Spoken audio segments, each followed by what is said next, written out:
morning, all of you. I'm Neelam Chaudhary from San Wilfred College of Law.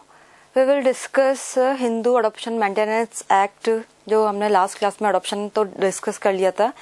ये 6 BLLB 6 semester model 1 और 6 का part है जो हम आज डिस्कस करेंगे. तो Hindu adoption maintenance act adoption हमने कल पढ़ लिया था, मतलब आधा एक्ट हमने कवर कर लिया था.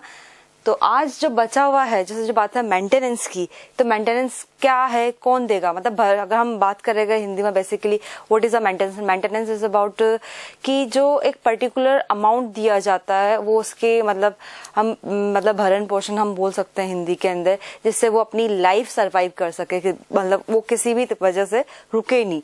तो वो हस्बैंड के थ्रू एज ए मेंटेनेंस दिया जाता है. हम ये भी बोल सकते हैं कि वो मेंटेनेंस एक तरह से एक रेमेडी है कि अगर जैसे जो मैरिटल रिलेशंस खत्म हो चुके हैं उस बेस पे अब वो कैसे लाइफ, तो वो उसको एज अ रेमेडी के थ्रू उसको कंक्लूड किया जाता है.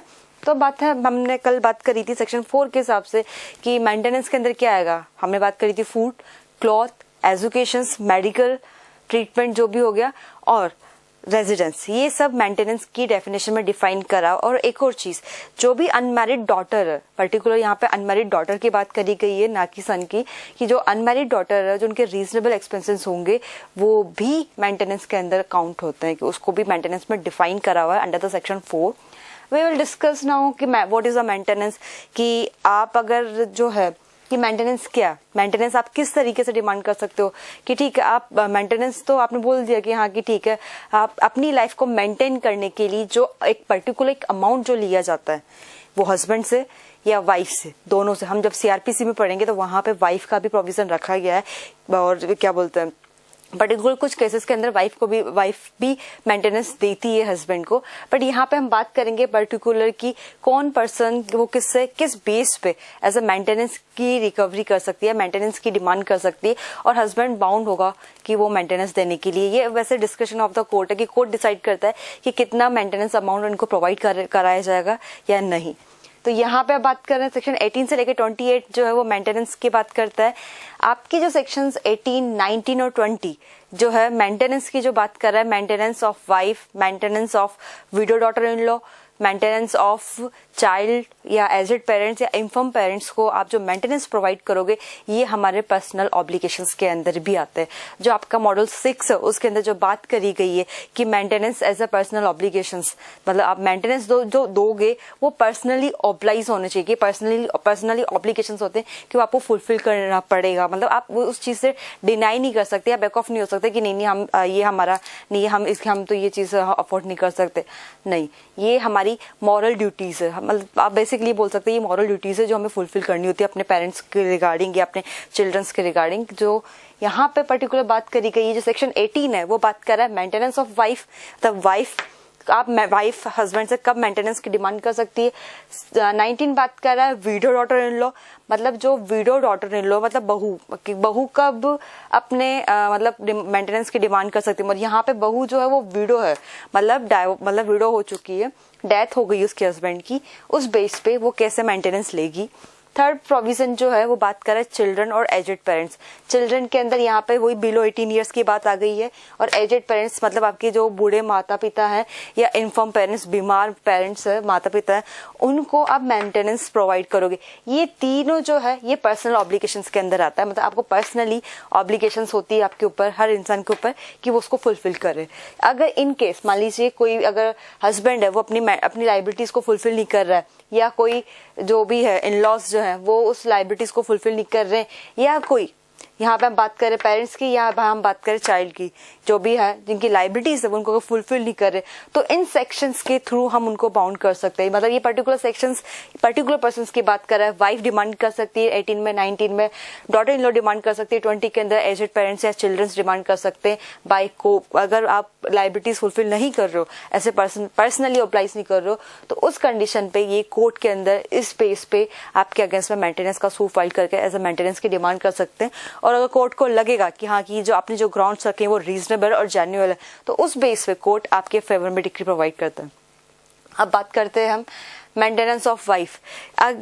ये जो बात है सेक्शन 18 जो है, after the commencement of this act, Hindu adoption maintenance act के अंदर वाइफ के पास में ये राइट है कि वो अपने हस्बैंड से मेंटेनेंस डिमांड कर सकते हैं, entitle to right of maintenance. कब? अगर उसके अंदर ये भी चीज, ये कंडीशन है कि जो वाइफ है फर्स्ट ऑफ ऑल वो हिंदू होनी चाहिए। जो हमने पहले ही पढ़ा है, ये हिंदू अडॉप्शन मेंटेनेंस एक्ट है, तो ये एक्ट उन्हीं की बात करेगा जो हिंदू है, ये हिंदू पे ही एप्लीकेबल होगा। अगर हिंदू नहीं है तो हिंदू पे एप्लीकेबल नहीं होगा। तो यहाँ पे जो मेंटेनेंस ऑफ वाइफ की बात करी जाए, वाइफ जो है वो हिंदू होनी चाहिए। अब वो किस बेस पे अपने हस्बैंड से डिमांड कर सकती है? तो फर्स्ट बेस जो रखा गया desertion, without any reasonable cause. वो अगर उसका हस्बैंड उसको घर से निकाल रहा है या मैरिटल ऑब्लिगेशंस फुलफिल नहीं कर रहा है, जबरदस्ती घर से निकाल रहा है या उसको दूर कर रहा है, तो उस बेस पे वाइफ के पास में ये राइट होता है। हमने हिंदू मैरिज एक्ट के अंदर भी पढ़ा है कि सेक्शन 13 के अंदर वो डाइवोर्स का ग्राउंड रख सकती है सेक्शन, और जुडिशियल सेपरेशन ले सकती है इस बेस पे कि हस्बैंड और वो उसने जबरदस्ती उसको निकाल दिया। तो यहाँ पे सेम वही ग्राउंड है जो हमने लास्ट सेमेस्टर में डील करा था, लास्ट सेमेस्टर हमने डिस्कस करा था, डिजर्शन। तो डिजर्शन के उसमें हमने पढ़ा था कि 3 तरीके से होता है, वो हम अभी डिस्कस नहीं करेंगे, ये अब हमारा टॉपिक नहीं रहा है। बात है कि मेंटेनेंस की बात करी जा रही है, तो अगर डिजर्शन हो रहा है तो उस बेस पे वाइफ के पास में ये राइट है कि वो डिमांड कर सकती है मेंटेनेंस की, फर्स्ट ऑफ ऑल। सेकंड बात करी जा रही है क्रुएल्टी की। अगर हस्बैंड क्रुएल्टी कर रहा है किसी भी तरीके से, मेंटल या फिजिकल क्रुएल्टी कर रहा है, तो वहां पे भी वाइफ के पास में राइट है, वो मेंटेनेंस की डिमांड कर सकती है। डाइवोर्स तो लेगी, हिंदू मैरिज एक्ट के अकॉर्डिंग डाइवोर्स ले सकती, पर हिंदू अडॉप्शन मेंटेनेंस एक्ट के पास उसके पास ये रेमेडी है कि वो यहाँ पे भी मेंटेनेंस की डिमांड कर सकती है। लेप्रोसी, मान लीजिए उसके हस्बैंड को कोई ऐसी वेनिकेबल डिजीज है, तो वो डिजीज सही नहीं हो सकती है, तो लेप्रोसी है, तो वहां पे ये भी एक बहुत बड़ा ग्राउंड होता है कि वो डिमांड कर सकती है अपने हस्बैंड से कि मुझे आपसे मेंटेनेंस चाहिए, मैं आपके साथ में नहीं रह सकती, मैं आपके साथ, तो वो साथ में रह भी नहीं रहे, और फिर वो बोल रही कि मुझे मतलब खर्चा पानी भी जो मैं अपनी लाइफ को सर्वाइव कर सकूं, मेंटेन कर सकूं अपनी लाइफ को, तो वो एक ग्राउंड है। अब अगर मान लीजिए नेक्स्ट जो ग्राउंड बात करिए, एनी अदर वाइफ, मान लीजिए एक ही घर के अंदर एक से ज्यादा वाइफ है, मतलब एक फर्स्ट वाइफ तो है ही, और उसके अलावा वो दूसरी वाइफ को भी लेके आ गया बिना उसकी, मतलब लीगली अगर हम बात करें हिंदू मैरिज एक्ट के हिसाब से, तो मैरिज अगर एक से ज्यादा शादी होती है तो बाइगेमी के लिए पनिशेबल होता है under the section 494 of Indian penal code, और हिंदू मैरिज एक्ट के हिसाब से सेक्शन 17 के अंदर इसका पनिशमेंट डिसाइड करा हुआ है।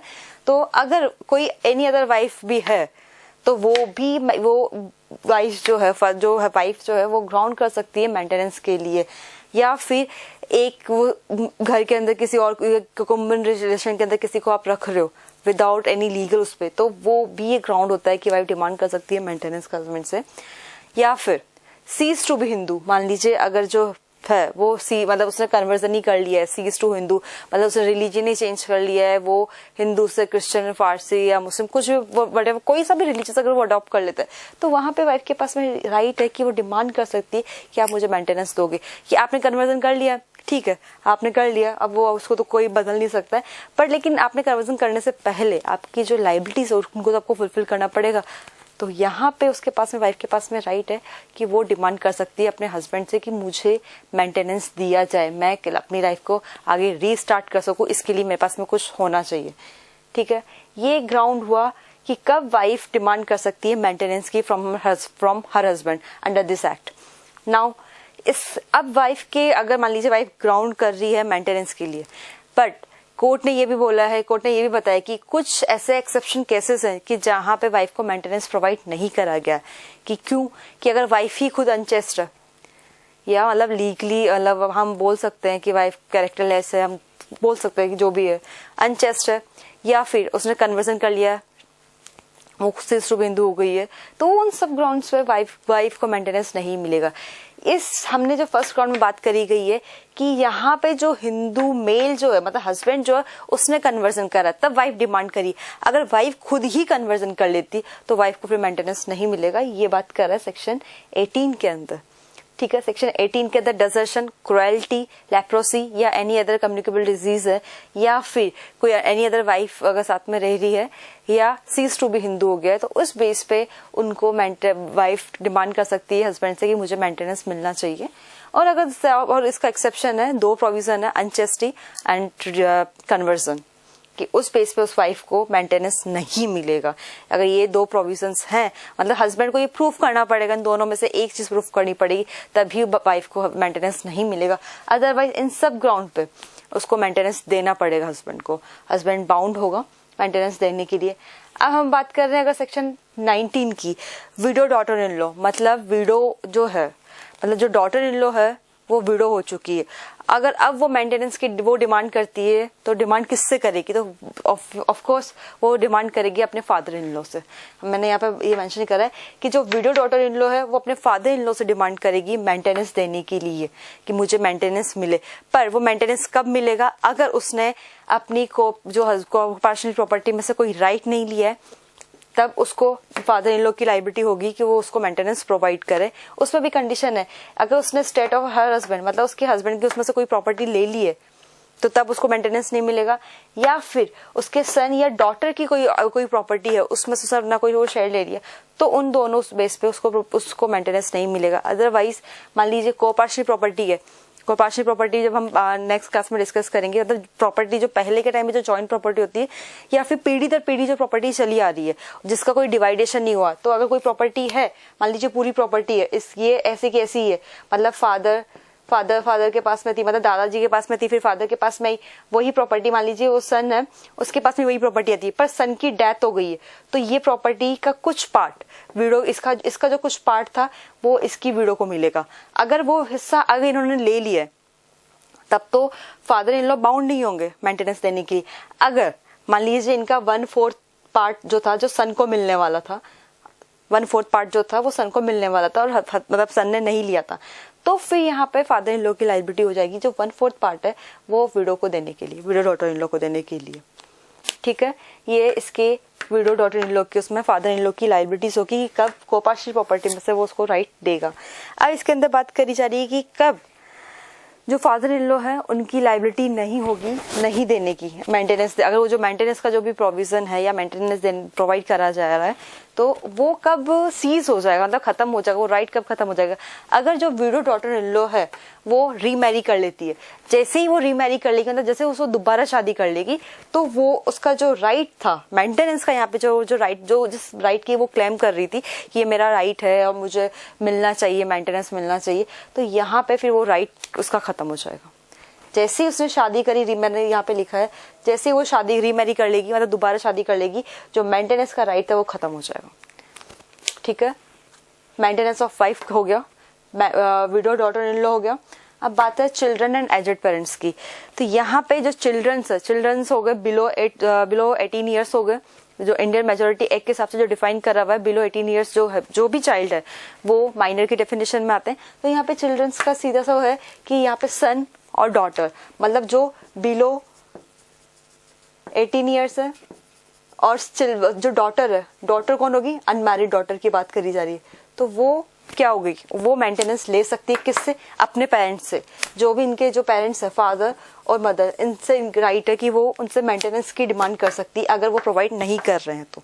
ठीक है, एजेड पेरेंट्स मतलब बूढ़े माता पिता हैं, उनके पास में कोई सोर्स नहीं है, तो वहां पे वो अपने सन से या अपनी डॉटर से, दोनों में से किसी से भी डिमांड कर सकते, जो भी होगा पहले, मतलब किसी से, अगर ये सन से जाए, अगर मान लीजिए सन नहीं है तो वो डॉटर से भी क्लेम कर सकते। एजेड पेरेंट्स हो गया, इन्फर्म पेरेंट्स है, तो वहां पे इनकी लाइबिलिटीज होगी इनको एज अ मेंटेनेंस देने की।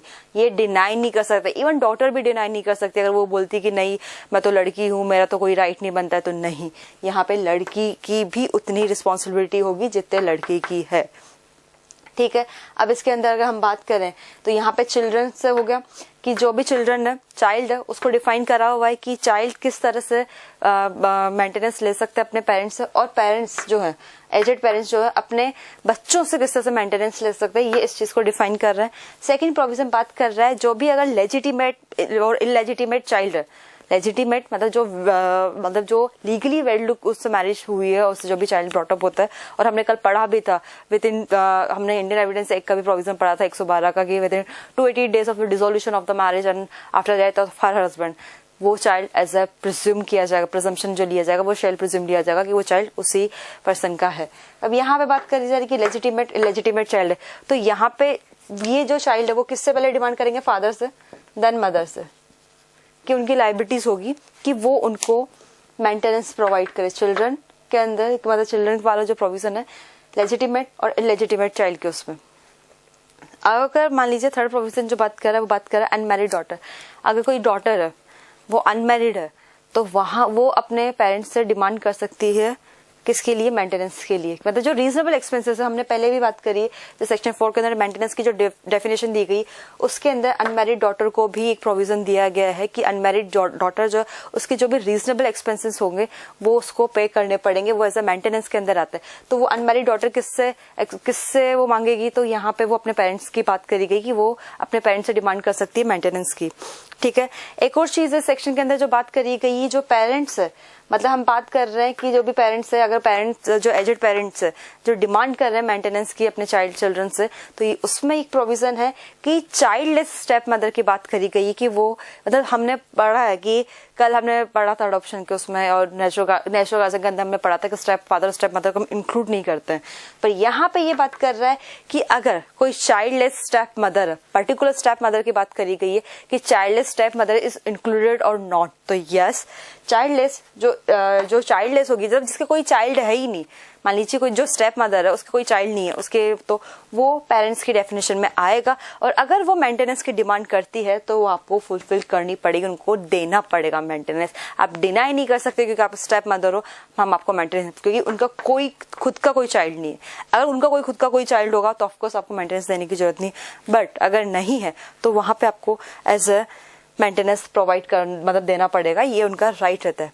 ये तो हो गया पर्सनल ऑब्लिगेशंस। अब हम बात करते हैं डिपेंडेंट्स की। अगर बात कर रहे हो कि व्हाट इज अ डिपेंडेंट्स, तो मतलब जो भी उस जो मेंटेनेंस की जो कर रहा है, जो डिजीज पर्सन है उससे जो मेंटेनेंस जो ले रहा है वो उसकी बात है कि डिपेंडेंट्स मतलब वो उस पर डिपेंडेंट्स है कि उसमें तो कौन फर्स्ट ऑफ ऑल बात कर रहा है कि डिपेंडेंट कौन कौन हो सकते हैं। अगर हम बात करें सेक्शन 21 जो पर्टिकुलर बात कर रहा है डिपेंडेंट में कौन आएगा, फादर, पहले आएंगे फादर के बाद में अगर मान लीजिए फादर नहीं है तो डिपेंडेंट कौन हुआ उस डिजीज पर्सन का, तो उस हुआ मदर नहीं है तो विडो नहीं है तो सन्स मतलब सन्स ऑफ प्रीडिसीज सन ऑफ प्रीडिसीज सन। यहाँ पे प्रीडिसीज सन का मतलब है कि उस सन की डेथ हो चुकी है। कि देखो डिपेंडेंट क्या है, डिपेंडेंट हो गया जो मेंटेनेंस ले रहा है, जो डिसीज पर्सन जो है जो मर गया है उसका जो मेंटेनेंस की जो कौन डिमांड करेगा, तो फर्स्ट ऑफ ऑल फादर, ठीक है, फिर फादर नहीं है, मदर नहीं है तो विडो हो गई, विडो नहीं है तो उसमें कौन जाएगा, सन। मान लीजिए सन की भी अगर डेथ हो गई है तो उसका उसकी सन की भी डेथ हो गई है तो सन प्रीडिसीज सन ऑफ प्रीडिसीज सन। ठीक है, 6th क्लॉज पे बात कर रहा है डॉटर, मतलब अगर मान लीजिए इनमें से कोई भी नहीं है, मतलब हम स्टेप बाय स्टेप चलेंगे, इसमें से कोई अगर एक भी नहीं है तो उसके बेस पे हम नेक्स्ट वाला रखते हैं। अगर मान लीजिए डॉटर है, डॉटर की डेथ हो गई है तो डॉटर ऑफ प्रीडिसीज सन, तो वो डिमांड करेगी।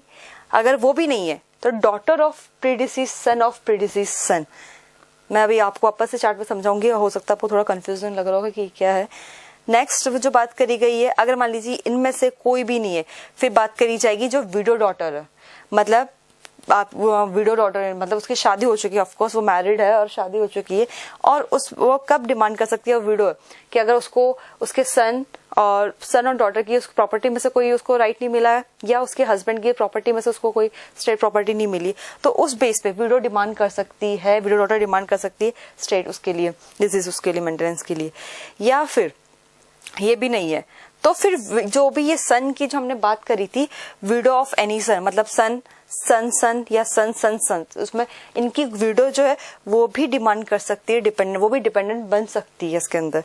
अगर मान लीजिए ये लोग भी कोई नहीं है तो जो है माइनर इलेजिटिमेट सन, मतलब यहाँ पे हमने 8th प्रोविजन में हम देख रहे हैं कि जो माइनर इलेजिटिमेट सन है उसको भी राइट दिया गया है कि वो भी डिपेंडेंट बन सकती है।